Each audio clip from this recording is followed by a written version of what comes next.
For the purpose of this story, I'll refer to myself as Nolan.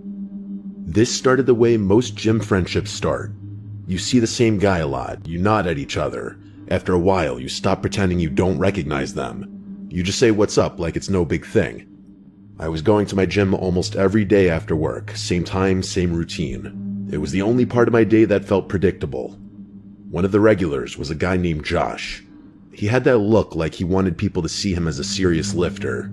Always in some kind of fitted shirt, always a shaker bottle, always walking around with that big duffel bag. He was there so often it felt like he lived there. At first it was just small stuff, like a head nod when we passed the dumbbells. Pretty normal. You see the same faces long enough and it starts to feel rude not to acknowledge them. Josh seemed friendly enough. He would smile and do that quick chin-up thing like we were already friends even though we really weren't. One day I was about to do bench, and he was already on the bench in the next rack over. He looked over and asked if I could spot him. That's when it actually became something. I said sure. I stood behind the bench while he unracked the bar. He was strong, I'll give him that. He did a few reps, and he struggled on the last one, so I helped guide it back. He sat up, and then he started talking like he had been waiting for this moment. He asked me how long I'd been lifting, what my split was, some basic gym talk.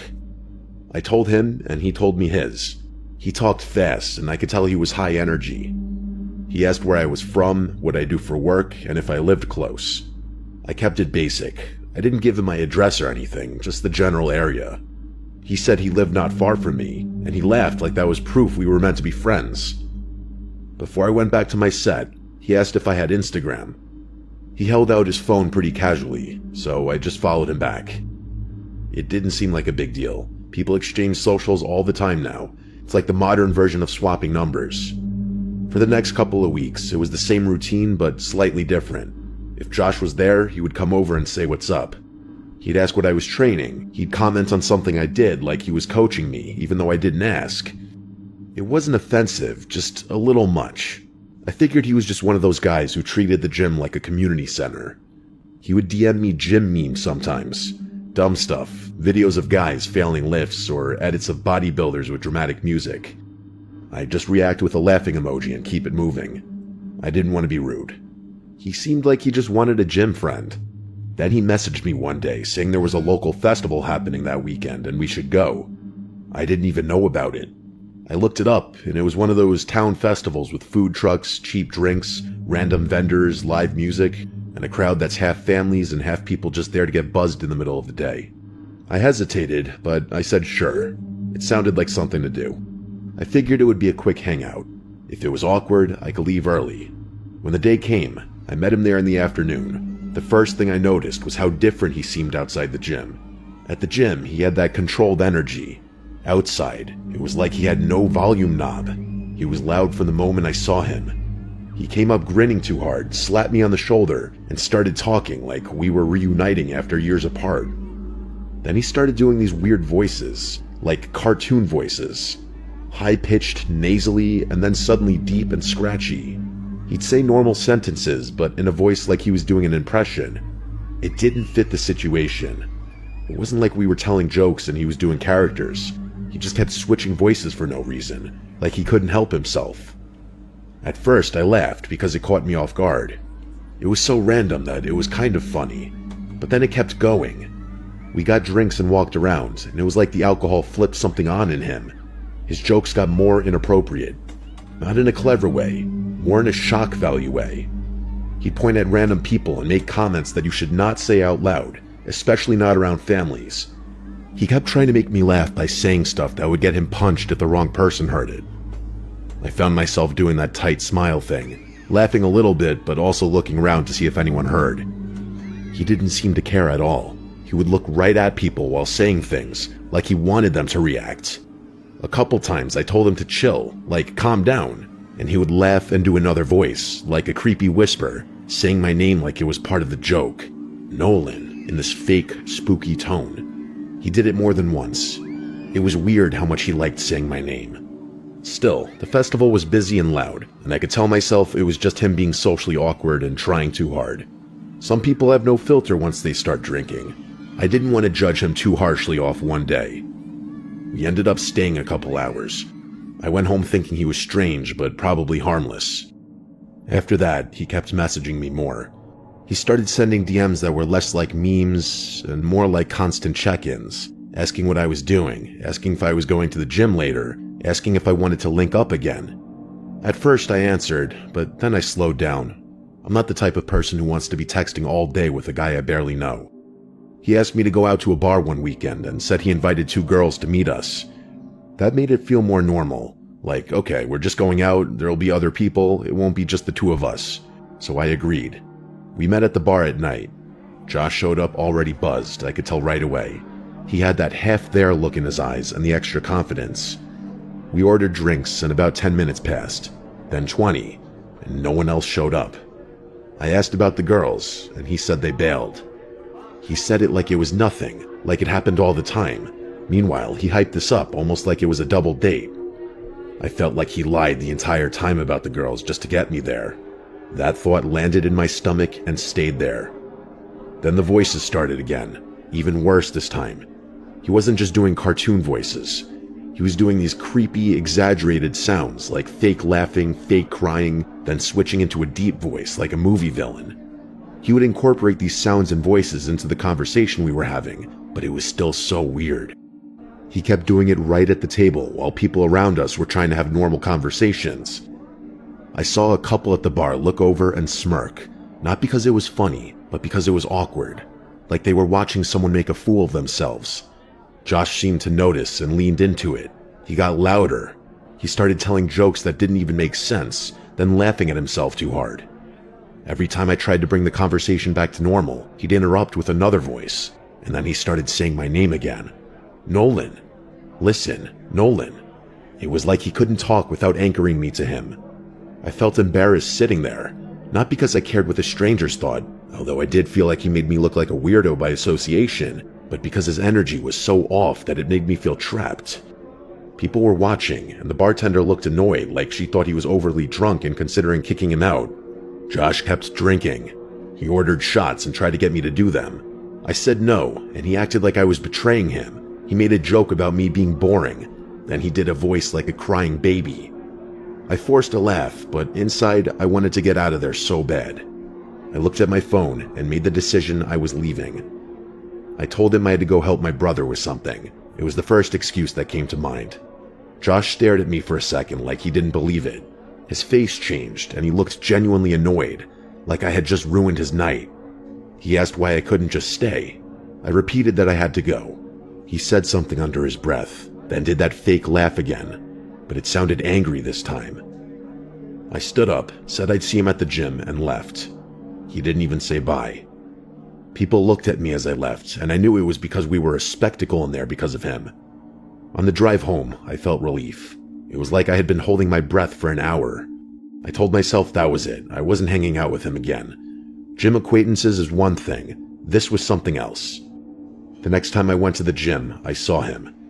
I tried to avoid eye contact. I stayed on the other side of the gym, hoping he wouldn't notice. Of course he did. He came up behind me while I was re-racking dumbbells and said what's up like nothing happened. He was overly friendly again, like the bar night didn't exist. He asked why I left so early. I shrugged and said I had to help my brother. He asked if my brother was good, and I said yeah. Then he started talking about going out again, like he was already setting up the next time. I kept my answers short. I told him I had a lot going on. He didn't take the hint. He stayed right there talking while I tried to move through my workout. He followed me from one station to another like he was glued to me. Every time I tried to end the conversation, he'd start a new one. It felt like he had decided I was his person now and he wasn't letting go.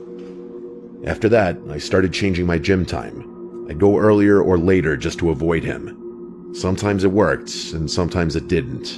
And when I didn't see him, I felt better. But then I'd get messages, more than before.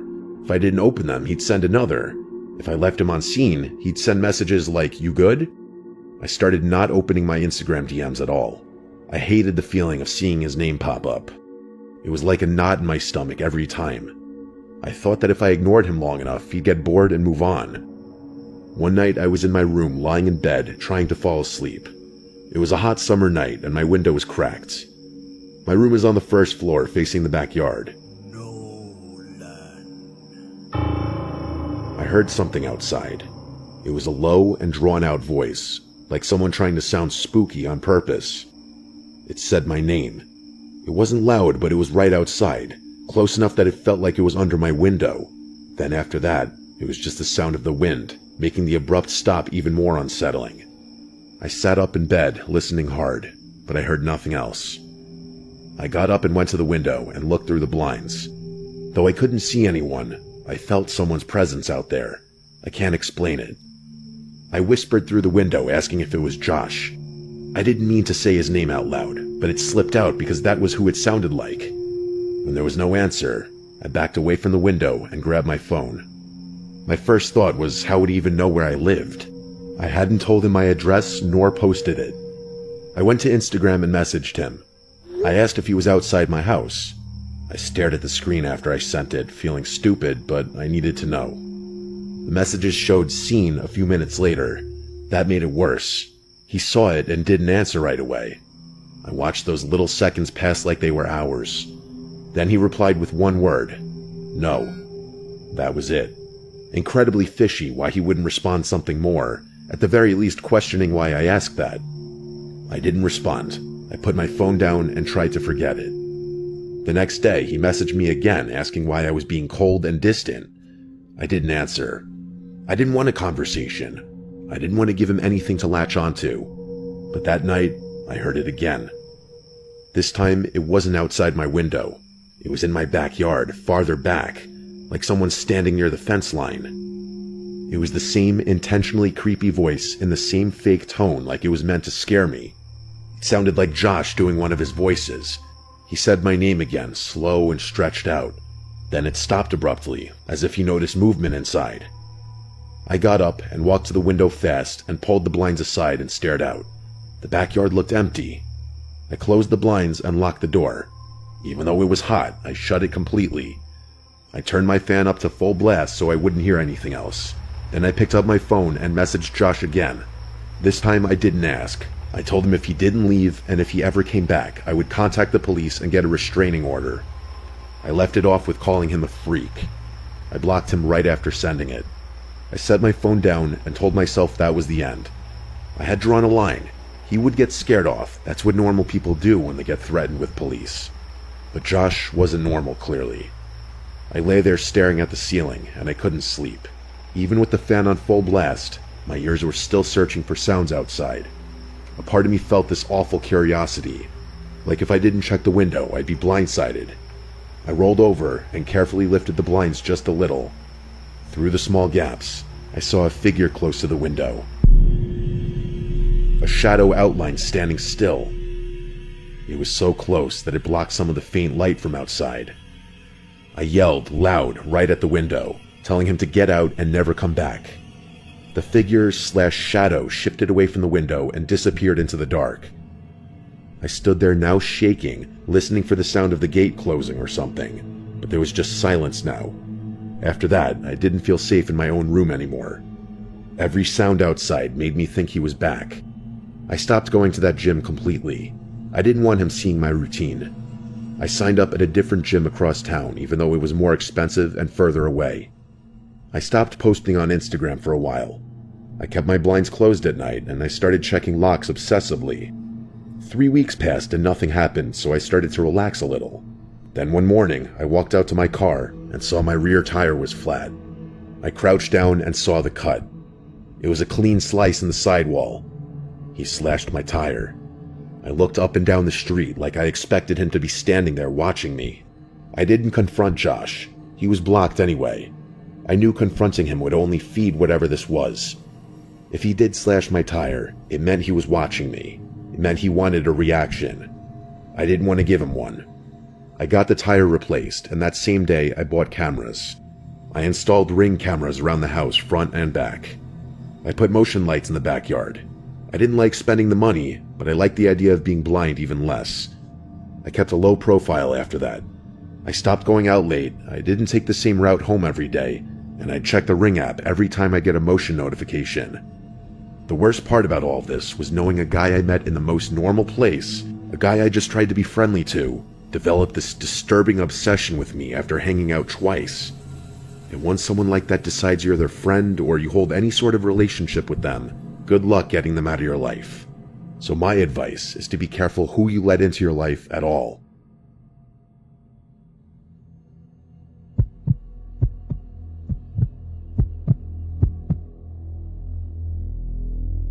I'm Lewis. I'm 22 years old, and I live in a small town in Kansas.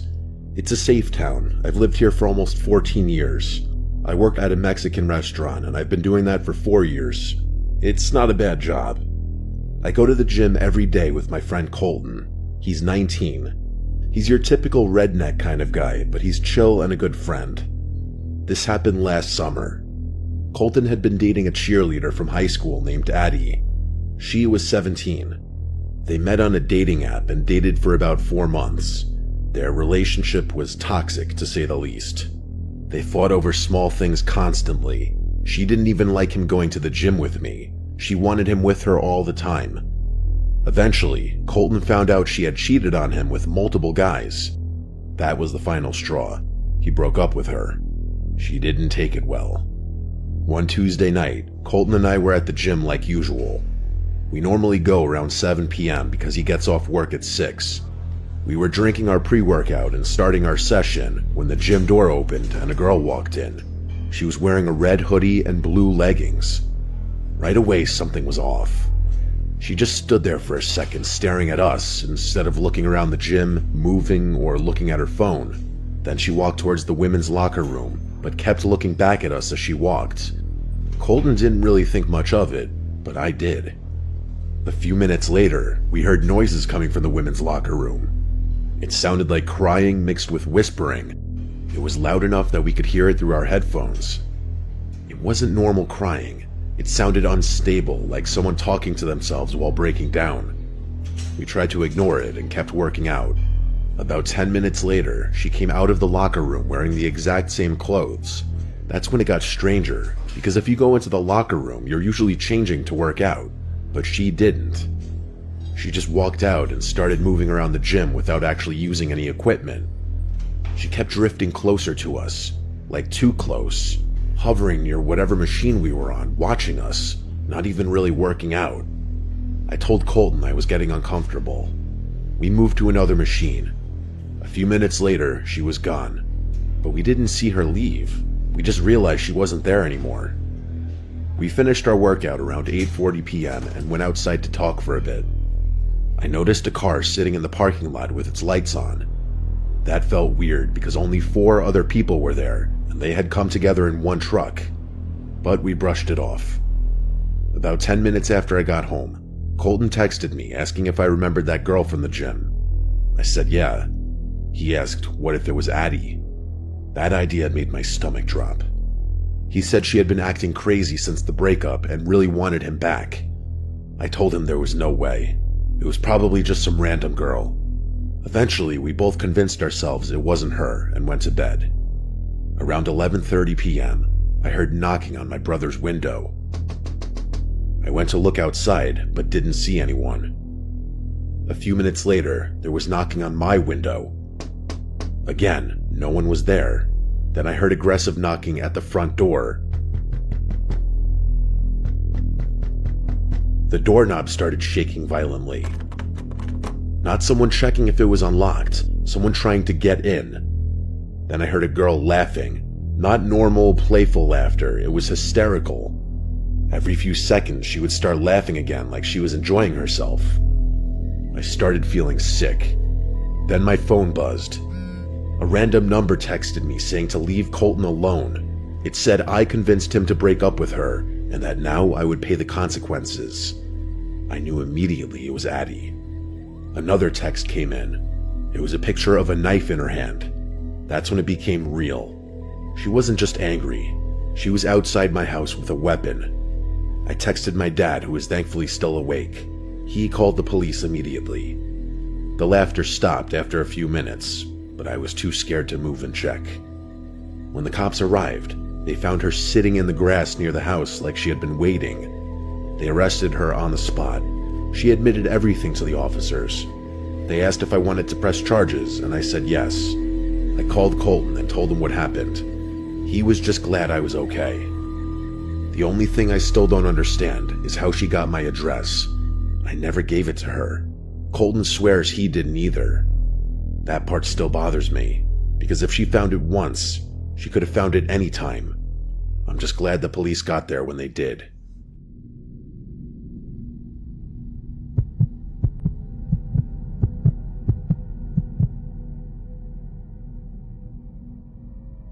I'm 25, and I had been going to the same LA Fitness in my town for a few years. I usually went after work around 6 in the evening. After a while, you start recognizing the regulars, even if you never talk to them. About 6 months ago, I started noticing a guy I hadn't seen before. The first time I really noticed him was during one of my leg days. I was doing squats, and when I finished a set, I looked up at the mirror in front of me and saw him sitting on a chest press machine behind me. He wasn't using it. He was just sitting there leaning forward with his elbows on his knees looking straight ahead. But when I started another set and looked up again, he was still sitting in the same position, now staring in my direction. When our eyes met, he quickly looked away. The next time I saw him was a couple days later. I was doing shoulder presses and noticed him sitting on a lat pull-down machine across the room. Again, he wasn't using it. The weight stack wasn't moving, and he had been sitting there the entire time I was working out. Every time I glanced over, I caught him looking at me before he turned his head away. After that, I started noticing him almost every time I went to the gym. The weirdest part was that I never actually saw him work out. He would just sit on machines or benches but never move the weights. One night, I was doing squats again when I noticed him behind me holding his phone up in front of his chest. It was angled directly toward me. For a second, it looked like he was recording. The moment I turned around and stared at him, he lowered the phone and looked away. That was when I started feeling genuinely uncomfortable. Over the next week, I kept seeing him. Sometimes he'd be sitting near the dumbbells, sometimes on a machine across the room, but no matter where I was in the gym, he always seemed to have a clear view of me. One night, I went to refill my water bottle, and when I turned the corner toward the fountain, he was suddenly standing there only a few feet away. It startled me because I had never seen him that close before. He looked down the moment he realized I noticed him, and he quietly walked past me without saying anything. After that, I decided to change my routine. Instead of going around 6 like I usually did, I started going around 9 at night. The gym is a lot quieter then, and I figured if he had a normal schedule, he probably wouldn't be there. The first night I tried it, I walked in and scanned the room right away. He wasn't there. The same thing happened the next few nights. I thought maybe I had solved the problem. Then one weekend, my friends and I went out to a bar downtown. It was crowded and loud like most places on a Saturday night. And there he was. I turned around while we were standing near the back of the room and saw the guy sitting alone at a small table near the wall. It took me a second to realize it was the same guy from the gym. He was wearing a dark jacket and a baseball hat pulled low over his face. When I noticed him, he was staring directly at me. The second he realized I had seen him, he looked down at his drink. Over the next 20 minutes, I caught him looking at me several more times. Each time he'd quickly look away. Eventually, I leaned toward my friends and said I wanted to go somewhere else. We left and walked a few blocks to another bar. I didn't see him again that night, but the whole thing stayed in my mind. The scariest moment happened 2 weeks later. There's a nature preserve near my house with a long trail I sometimes run during the day. It was a cloudy afternoon when I started my run on the dirt path that leads deeper into the preserve. About 10 minutes in, I noticed someone jogging behind me. At first, it didn't seem unusual, but after a minute, I realized the distance between us wasn't changing at all. He stayed the exact same distance behind me the entire time. I slightly increased my pace, and within seconds, I heard his footsteps speed up too. I sped up again, and he did the same thing. When I glanced back briefly, I saw a man wearing a hat with his head down jogging behind me. His build looked exactly like the guy from the gym. That's when the adrenaline kicked in. I knew there was a small dirt exit path up to a nearby street if you took a sharp left ahead. I started running faster and faster until I was almost sprinting. His footsteps got louder behind me. When I turned onto the narrow dirt path leading up to the street, I heard him break into a full sprint too. I ran as fast as I possibly could. When I reached the street, I started screaming for help. A man who had been standing in his driveway across the road immediately looked over. The second the guy behind me saw someone else, he stopped at the edge of the trail. I turned and saw him hesitate for a moment before turning around and running back into the woods. The man from the driveway came over to check on me while I tried to catch my breath. By the time I looked back toward the trail, the guy was completely gone. I never saw him at the gym again after that day. A few weeks later, I canceled my membership and joined a gym across town. This experience definitely made me a whole lot more paranoid in public settings, as far as paying attention to who's watching me.